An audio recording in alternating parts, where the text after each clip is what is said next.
And for someone like yourself who has said your dyslexia is your superpower, how have you found that to give you strength? Or how has that become a strength of yours versus something that has perhaps made it harder for achievement in your own rich life?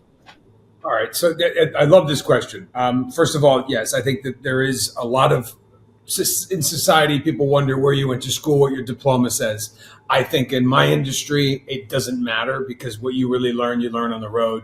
I went to a 3-month cooking school. I had a wonderful childhood growing up. My palate was developed from eating as a child growing up in Europe. So I was already ahead of the game. But really, it was about, doing things over and over. And look, some people say that, the restaurant industry or the culinary it's an art, but it's also a craft. It's about doing things over and over and making something precisely right every time. And that's a very important thing. I think that it rides both sides of the aisle on that sense. It's got, it's a craft, but it's a creative craft, I would say.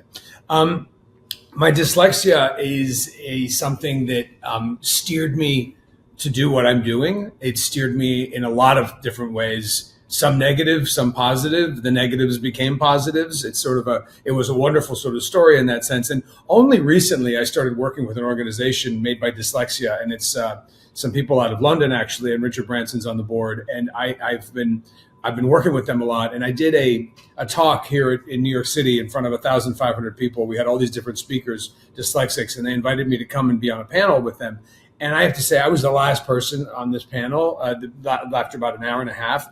I learned so much about myself in that this was literally about a year and a half ago, that everything sort of started making a little bit more sense about how I think and how about dyslexics think. And it is a superpower, it turns out. I think that they even got the LinkedIn to put it as a plus button on LinkedIn to say that you have dyslexia.